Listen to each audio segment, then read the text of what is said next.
Hemos encontrado 3 cadáveres con disparos de bala. Una investigación de 6 años guiará a los detectives por los entresijos de la mente de un asesino en serie.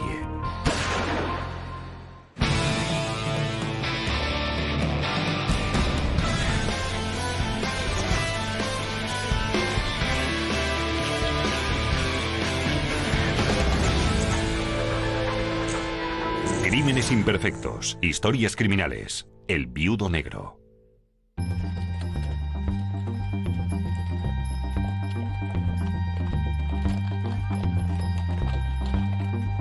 Estamos en el Gran Cañón, en Arizona.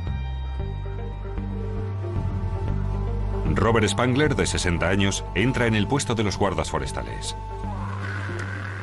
Su esposa Donna, de 56 años, está tendida al pie de un precipicio. Es poco habitual que alguien se caiga desde un sendero del Gran Cañón. Para los guardias forestales, la cuestión es: ¿fue realmente un accidente? Para un agente especial del parque, la versión que Spangler da de lo sucedido no parece verosímil. La gente no se cae y se mata desde los senderos más bajos. Casi todas las caídas accidentales se producen desde lo más alto del precipicio, porque la gente se salta las barandillas de seguridad para que alguien les saque una foto, pierden el equilibrio y se caen. Los guardas consultan con la ayudante del fiscal, Camille Bibles, oriunda de la zona, cuyo conocimiento del cañón puede esclarecer este incidente. Como consumada excursionista que soy, conozco muy bien el cañón y pude hacerme una opinión personal sobre la muerte de Donna Spangler. Tras estudiar el caso, Bibles también se extraña de las circunstancias que rodean la caída de Donna.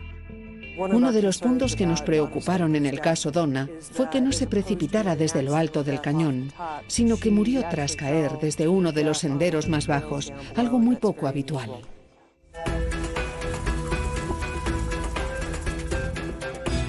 Los guardas forestales recuperan las gafas de Donna, sus bastones, su mochila y su sombrero. Luego estudian el camino recorrido por Bob y Donna para ver si la caída ha sido realmente accidental. Este es el sendero que Bob y Donna recorrieron. Las caídas mortales son muy difíciles de demostrar en este hábitat. Pero lo más extraño para los guardias es Spangler. Acaba de perder a su esposa y aparece frío, indiferente y extrañamente relajado. Estuvo haciendo cola y esperó hasta que fue su turno y le llamaron. Entonces avanzó tranquilamente y contó al guardia forestal que su mujer se había matado en el sendero Grand View. Era una actitud ilógica en alguien que acababa de perder a su mujer. Pero sin pruebas que justifiquen sus sospechas, los guardas deben aceptar su versión. Bob Spangler explicó que había situado a Donna en este promontorio para sacarle una foto, que se había girado para mover la cámara y cuando volvió a girarse, ella ya no estaba. Finalmente, la muerte de Donna se atribuyó a un accidente. Spangler regresó a Durango, donde su círculo quedó conmocionado por lo ocurrido. Cuando me enteré de la muerte de Donna, no podía creer que hubiera sucedido algo así. Dijo que Donna llevaba una mochila bastante pesada y que había perdido el equilibrio. Para los amigos de la pareja es una tragedia terrible.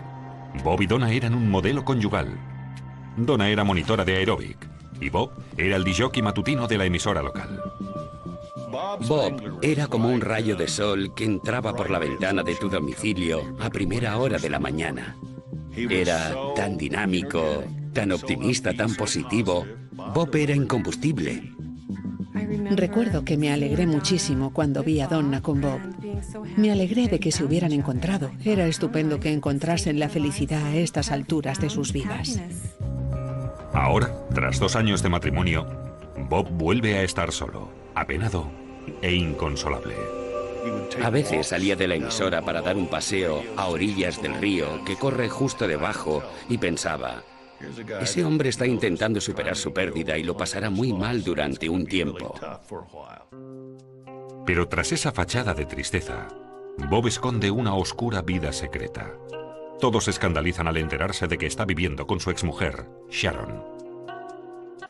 Ignorábamos por completo que estuviera relacionándose con una de sus ex esposas y que tuviera otra relación y que estuviera viviendo con Bob. No sabíamos nada de Sharon. ¿Cómo es posible que no nos hubiéramos enterado?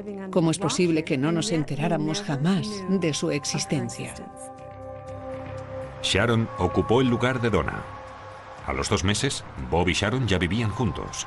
Parecían enamorados. Hasta que ocurrió lo impensable. Otra vez. En octubre de 1994, Bob había estado trabajando como árbitro en un partido de fútbol. Al regresar a su casa se encontró con Sharon viva, pero agonizante. ¿Podía ser una coincidencia 2 muertes en 2 años? Como su muerte tuvo testigos, ya que murió en un hospital y había dejado una nota de suicidio, además de decir claramente a los médicos que había ingerido drogas, pareció incuestionable que su muerte había sido un suicidio. Tras archivarse el caso de Sharon como suicidio, Bob vuelve a saltar a la palestra. Bob se recuperó rápidamente. Volvió a estar en antena.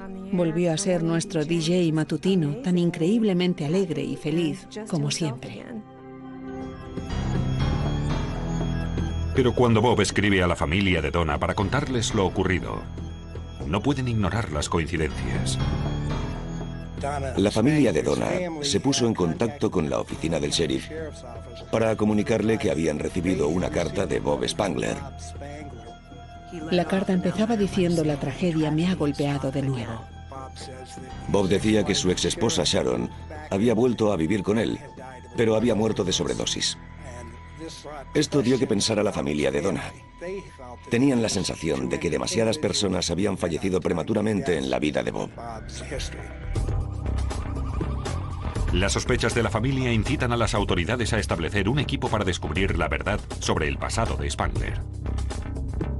Los investigadores intentan relacionar el accidente de Donna con la tragedia de Sharon.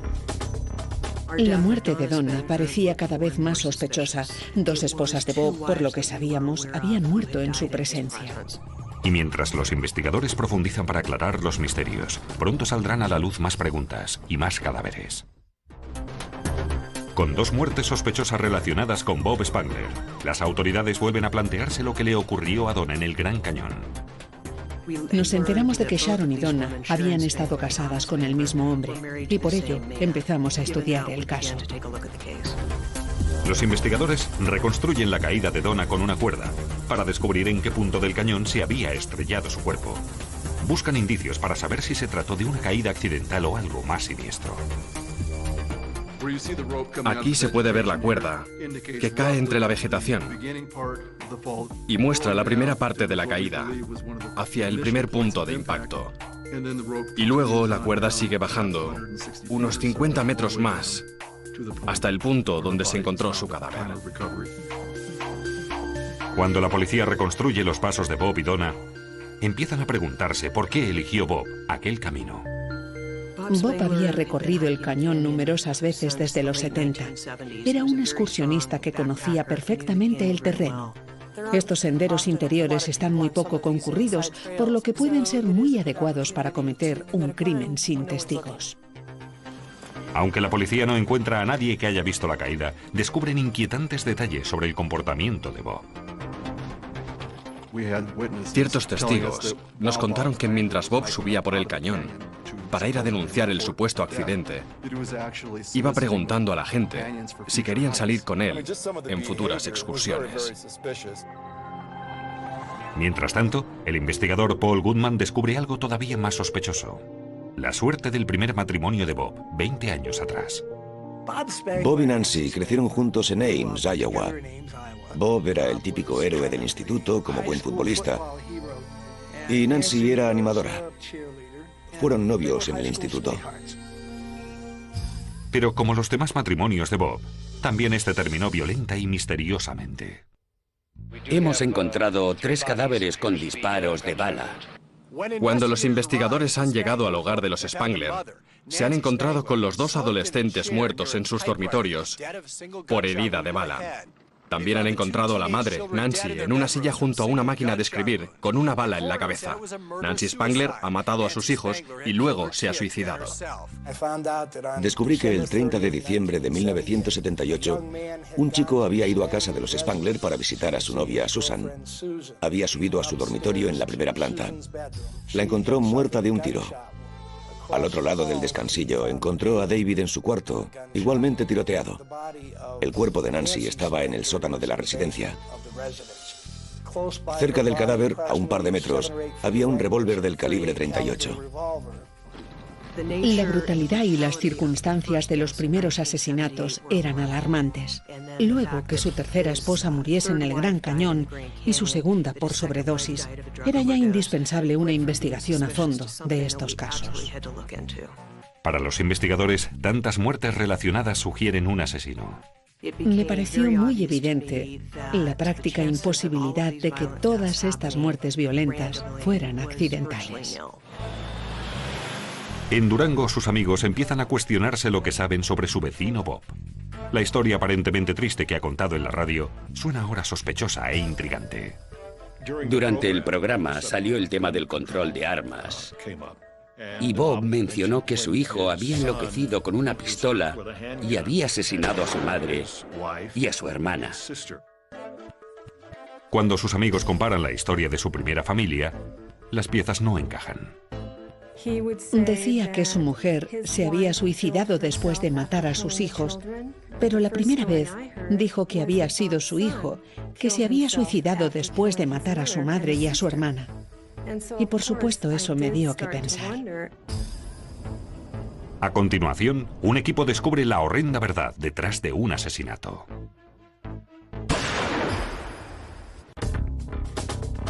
En 1999, tras 5 muertes misteriosas, se forma un equipo para investigar a Spangler. Los miembros del equipo son Paul Goodman, Camille Weibels, un agente especial del Servicio de Parques Nacionales y un psicólogo del FBI, Lenny Jones.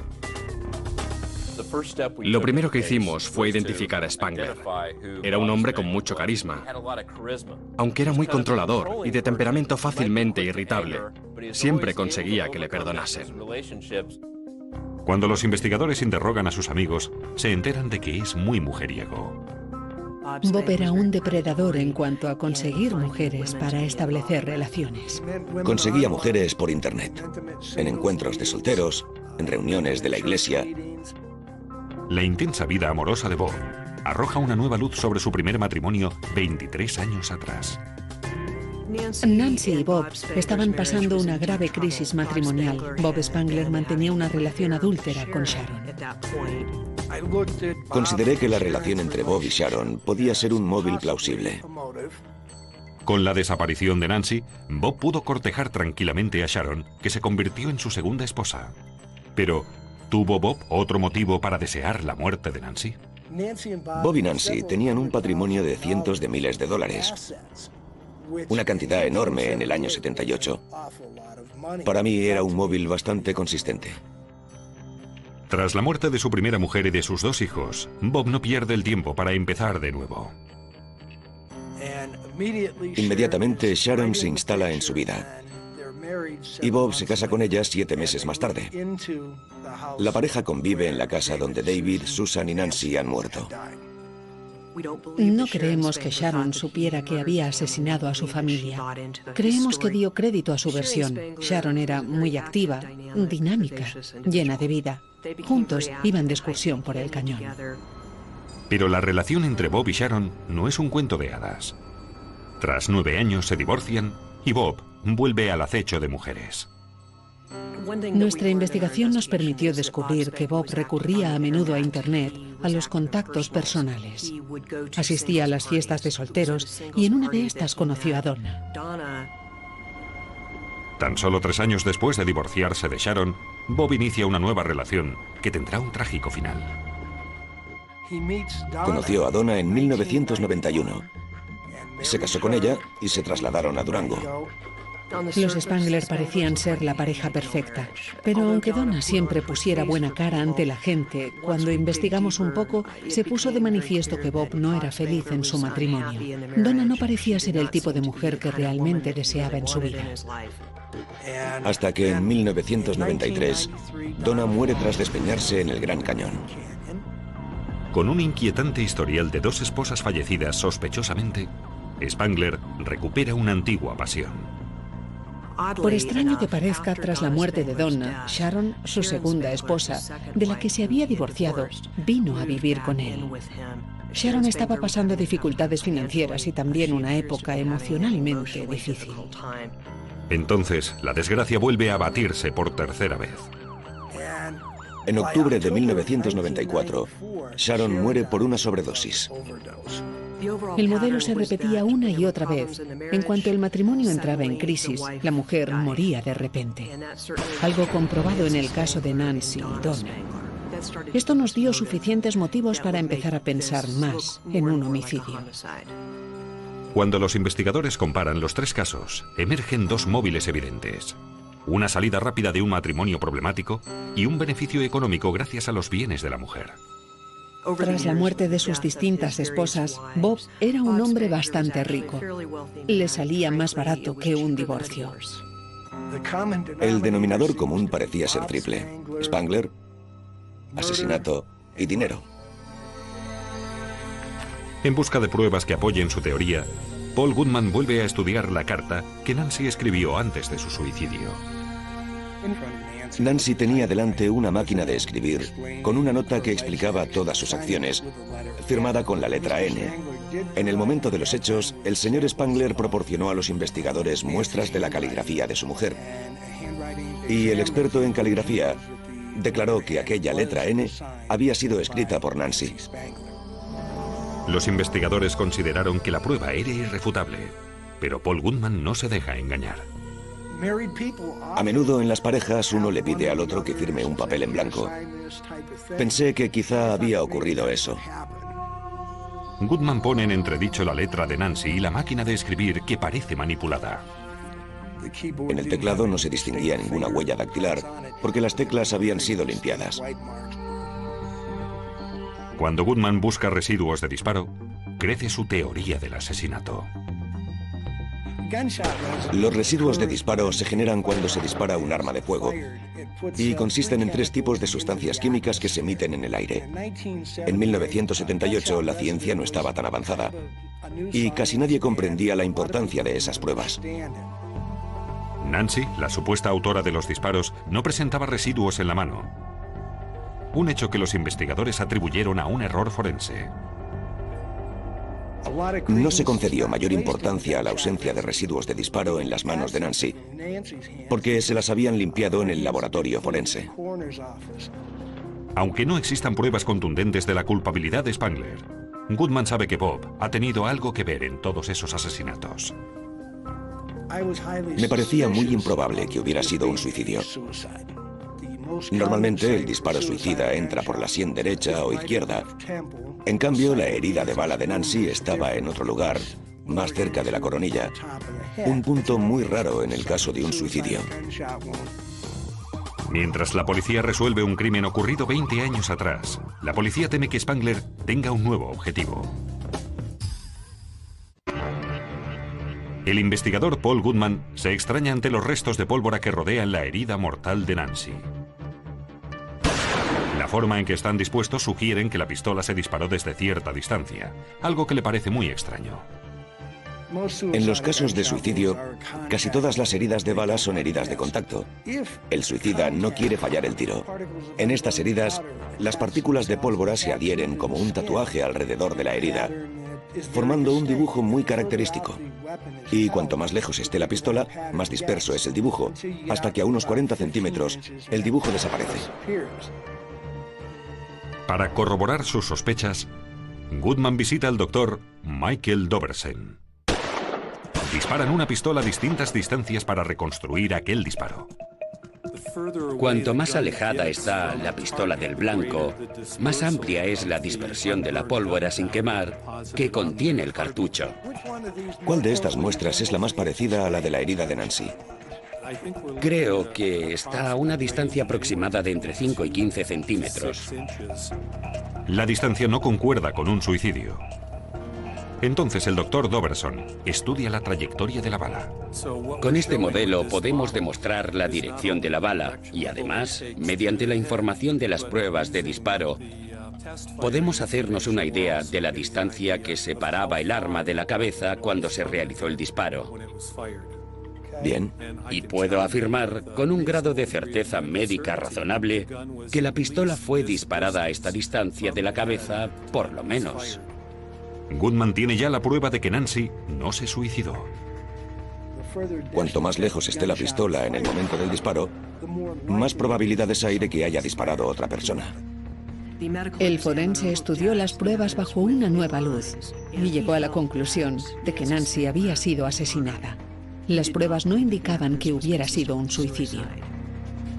Tras profundizar en su investigación, Goodman encuentra más discrepancias. En la primera investigación, el informe de la autopsia indicaba que Nancy presentaba marcas en la mano derecha, unas pequeñas manchas, y el forense había declarado que eran debidas a que se trataba de una persona de baja estatura que había disparado una pistola muy potente. El doctor Doberson establece que estas marcas no han sido producidas por disparar una pistola, sino que son una consecuencia natural si Nancy ha muerto mientras estaba reclinada. Hoy en día sabemos que tras la muerte la sangre se deposita en ciertas zonas del cuerpo. Esto indica que la investigación inicial se equivocó al establecer que se había disparado a sí misma. Más pruebas de que Nancy no había disparado el arma. Pero aún es más sorprendente la presencia de un calcetín alrededor de la culata de la pistola.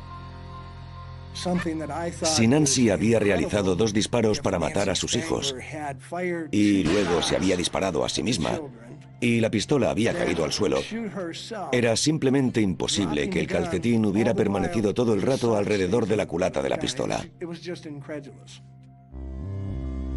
Goodman volvió a estudiar la declaración de Bob a la policía tras la muerte de toda su familia.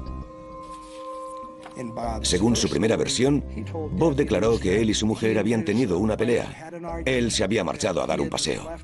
Había regresado a casa, se había subido al coche y había dado vueltas el resto del día. Pero cuando Goodman observa las fotos de la casa de los Spangler, la historia de Bob se derrumba. Era claramente visible que había nevado durante la noche. Y si había que creer la primera versión del señor Spangler, deberían aparecer las huellas de un solo coche saliendo del garaje en marcha atrás. Sin embargo, las fotos indicaban que había varias huellas de ruedas en el camino de entrada. Al darse cuenta de su metedura de pata, Spangler modificó su declaración en el segundo interrogatorio policial. El señor Spangler dijo entonces que había llegado a su casa, había entrado y había bajado al sótano, donde había encontrado a Nancy detrás de la mesa con la pistola a sus pies, que entonces había cogido el coche y se había marchado. ¿Por qué no se extrañaron los investigadores de que modificase su declaración? Bob sabía cómo presentar sus mentiras. Sabía cómo dar credibilidad a sus historias. Era una persona con mucho carisma, algo que dificultaba al máximo el establecimiento de su responsabilidad criminal. Incluso las pruebas del polígrafo demuestran la habilidad de Spangler para manipular el sistema. El experto dijo que Bob había controlado su respiración. Bob explicó que controlar la respiración en una situación de estrés formaba parte de su formación como locutor. Tras estudiar las pruebas, Goodman construye una teoría sobre lo que realmente ocurrió 20 años atrás. Creo que Bob atrajo de alguna manera a Nancy hasta el sótano de la casa y le disparó allí. Y luego colocó la máquina de escribir y la nota suicida delante de ella. Después de haberla matado, Bob subió al piso de arriba, donde Susan fue probablemente su siguiente víctima. Susan, la hija de Spangler, fue asesinada en la cama. Goodman cree que, entonces, Spangler cruzó el descansillo hacia el cuarto de David. Le disparó en el pecho. Bob debió regresar entonces al sótano para dejar la pistola cerca de Nancy antes de salir de la casa. A pesar de los esfuerzos de los investigadores, no hay pruebas concretas que justifiquen un proceso.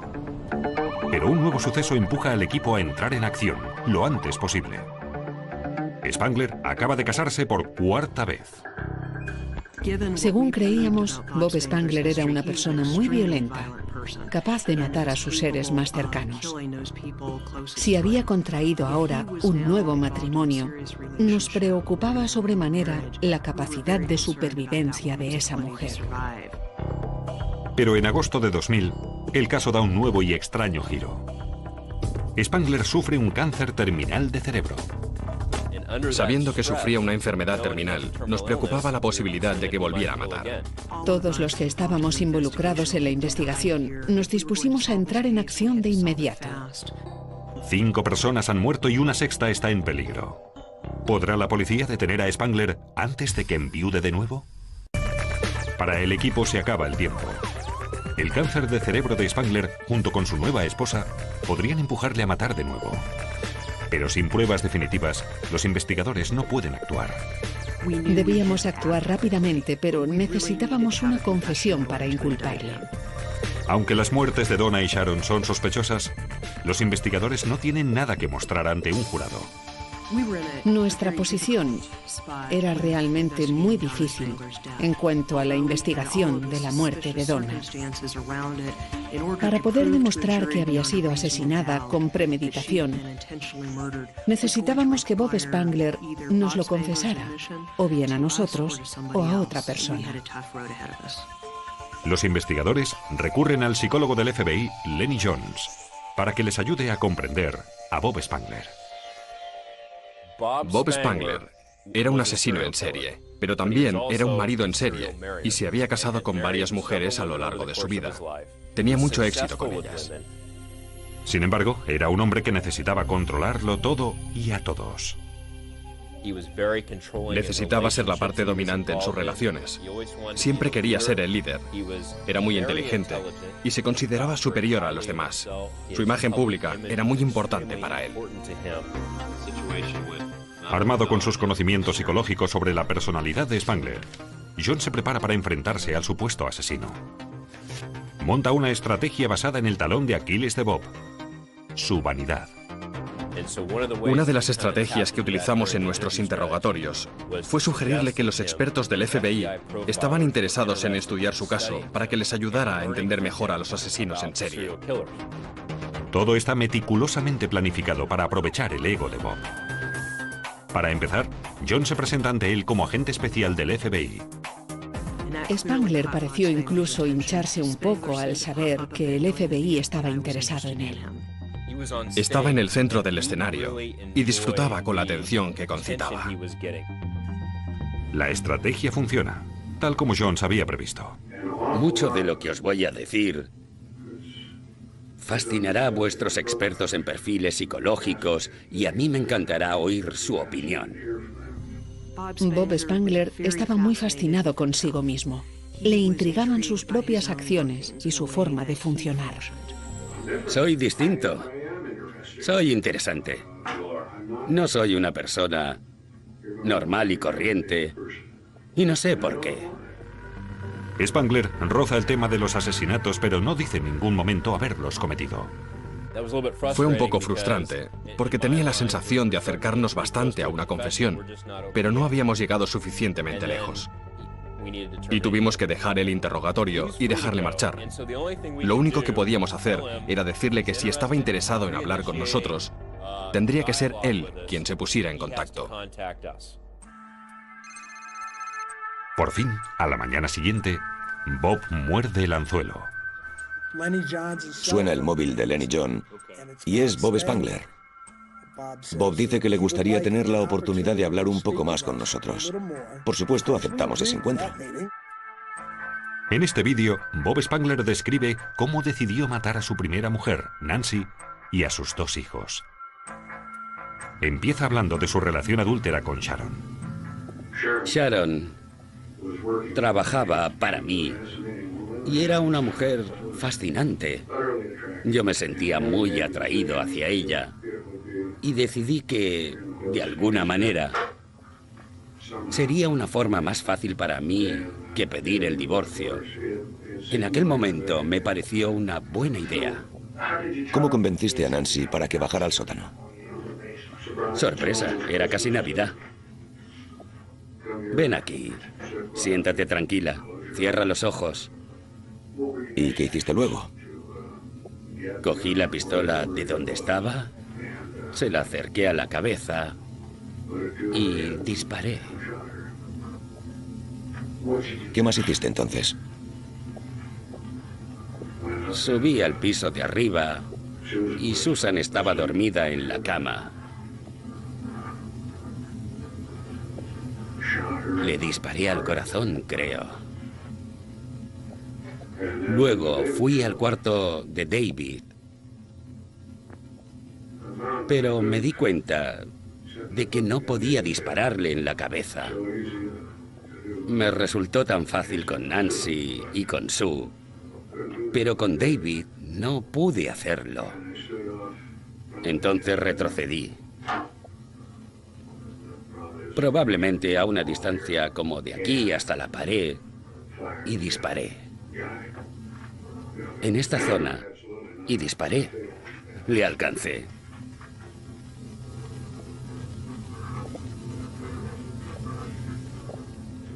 Pero no fue en absoluto una herida mortal.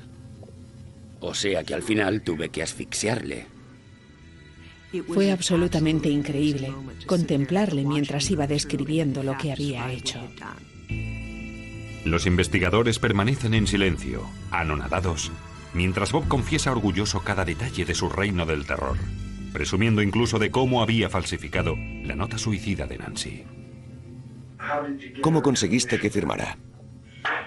Se acercaba a la Navidad. Hacíamos cosas como esta. Por ejemplo, me gustaría que firmaras con tu nombre y tapar el resto con una hoja de papel. Es el tipo de cosas que haríamos fácilmente. Y formaba parte del plan para que pareciera un suicidio. Mientras el caso empieza a desvelarse, un nuevo crimen está a punto de asombrar a los investigadores. Aunque Spangler confesó por fin haber asesinado a su primera familia, los investigadores descubren muy pronto que Bob tiene que hacerlo todo como quiere. La investigación había conseguido hacerle confesar los asesinatos de su primera mujer y sus 2 hijos, cometidos en 1978, pero se negaba a confesar lo ocurrido en el Gran Cañón. Dejó muy claro que tenía mucho que ver con el hecho de evitar que los hijos de Donna se quedaran con su dinero. Si ocurrió, no lo recuerdo en absoluto. Pronto vi que la culpabilidad no haría efecto en el caso de Bob, porque no se arrepentía de haber asesinado a su familia. Por lo tanto, los investigadores adaptan su estrategia y recurren a lo más importante para Spangler: él mismo. Una de las frases que solíamos decir en nuestra investigación fue: todo gira alrededor de Bob. Su ego era enorme y nos aprovechamos de ese hecho en la investigación. Le dije a Bob que los psicólogos del FBI estaban interesados en estudiarle y conocer mejor a los asesinos en serie, porque él era uno de los mejores. Me interesa hablar con vuestros psicólogos del FBI. Quiero saber. De hecho, me interesa descubrir por qué y cómo soy capaz de compartimentar algo y hacer algo que la mayoría de personas, estoy seguro, son incapaces de hacer. Pero para que los especialistas puedan estudiar su caso, Spangler debía admitir que era un asesino en serie. El agente Jones incita a Spangler a realizar su última confesión. Pero es que hay otro elemento que debes tener en cuenta. Unos hechos ocurridos en el año 1978 no te convierten en un asesino en serie. Finalmente lanzamos la bomba. Le dijimos, bueno, mira, si no confiesas los otros crímenes, no eres un asesino en serie. Solo eres un asesino múltiple. Mataste a 3 personas a la vez. Seguimos hablando y de repente dijo, aquí tenéis a vuestro asesino en serie. Quería ser reconocido como un asesino en serie. Por fin, Spangler se derrumba y describe cómo empujó a Donna por el precipicio. Debí darle vueltas desde hacía tiempo. No se me ocurrió así de repente. Y decidí que iba a hacerlo. Subimos la cuesta, emprendimos el camino que sube por la ladera. Allí no hay ningún lugar.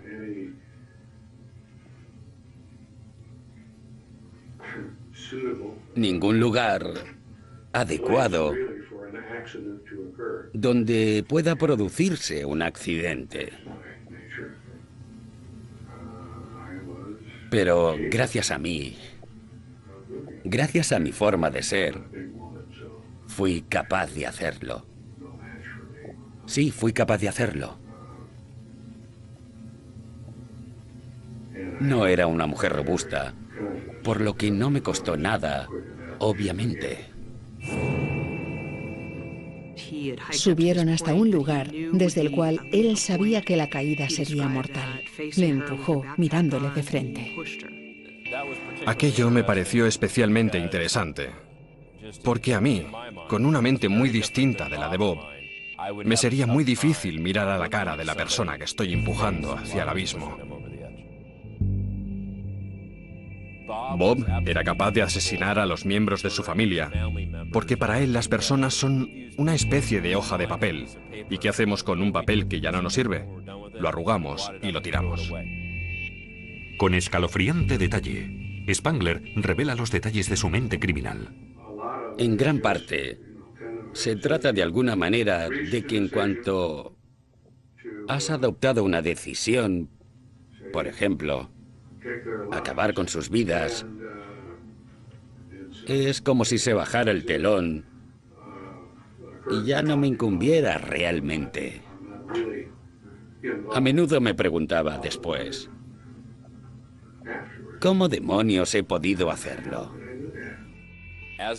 Cuando Bob empezó a confesarlo todo, yo me sentía eufórico, pero teníamos que quedarnos allí escuchándole. Nos resultaba muy difícil porque todos habíamos trabajado muy duro para resolver este caso. Habían tenido que pasar 6 años para que una teoría acabara con una verdadera confesión. Fue el momento culminante de todo el proceso. Pero incluso después de confesar 4 asesinatos, Bob se niega a reconocer la muerte de Sharon. Spangler nunca admitió haber matado a Sharon. Creemos que seguramente le incitó a cometer suicidio. Pero Bob nunca se consideró culpable de su asesinato. Era bastante obvio que Sharon estaba en una categoría distinta de todas las demás víctimas. Para Bob, ella había sido la mujer de su vida. Por fin, Camille Baibels ha conseguido su confesión y está dispuesta a llevar a Spangler ante el juez. Pero la pesadilla no ha terminado. Una llamada de los familiares de Bob sugiere que sus planes asesinos pueden haber traspasado su círculo matrimonial. Los familiares de Spangler sospechaban que podía estar implicado en la muerte de su padre, de 92 años. Spangler había ido a visitar a su anciano padre en 1986. Durante su visita, su padre había muerto a causa de un accidente que ahora parecía sospechoso. Había muerto tras una caída en su propia casa. Teniendo en cuenta su avanzada edad, era una posibilidad muy creíble. Tras la muerte de su padre, Bob Spangler pudo retirarse gracias a la herencia del anciano. Si había asfixiado a David, yo me pregunté si no habría también asfixiado a su padre. Pero esta nueva acusación no progresa, ya que acontecimientos de última hora hacen peligrar años de duro trabajo. Spangler ha contratado a un nuevo abogado y se declara inocente del asesinato de su tercera mujer, Donna. La acusación inicia complicadas negociaciones con Spangler. En diciembre de 2000, Spangler manifestó querer declararse culpable. Estaba dispuesto a reconocer el asesinato premeditado de Donna. Pero Spangler no quiere ser juzgado por el asesinato de su primera familia, una condición sobre la que las autoridades no tenían facultad. Teníamos las manos atadas por la legislación federal. No teníamos jurisdicción sobre el caso del 78, así que se llegó a un acuerdo entre el condado y Spangler. Finalmente, el juez aceptó llegar a un compromiso. Spangler se declara culpable del asesinato de Donna con la condición de que un año después de su condena se retiren todos los cargos por la muerte de su mujer y sus 2 hijos en 1978. En marzo de 2001, Spangler fue condenado a cadena perpetua. Tras ser condenado, fue enviado a un hospital penitenciario federal. Si estudiamos casos de asesinos en serie, vemos que siguen patrones similares al de Bob, en el sentido de que son personas muy apreciadas, y cuando se descubren sus crímenes, la gente de su entorno se asombra por ello. Me sentí realmente traicionado, sin duda, de que ninguno de nosotros hubiera sospechado eso de Bob. Pensamos, Dios mío, si es Bob, todos le conocemos, todos le queremos. Formaba parte de nuestras vidas. Ha matado a esas personas y formaba parte de nuestro íntimo círculo de amistades en Durango. Era surrealista. Eso demuestra su fantástico talento como actor. Bob lo tenía todo organizado. El 5 de agosto de 2001, Spangler murió en la cárcel federal. Camille Bibles reflexiona sobre el hecho de que este asesino en serie estuviera a punto de eludir a la justicia. Uno de los aspectos más duros de este caso es darse cuenta de que Spangler estuvo a punto de escabullirse. Casi murió con el resto del mundo, convencido de que Nancy había matado a sus propios hijos y de que Donna había fallecido a causa de un accidente. Estuvo tan a punto de suceder, de no ser por una alineación perfecta de los astros y el trabajo conjunto de unos investigadores idóneos, no se hubiera sabido la verdad.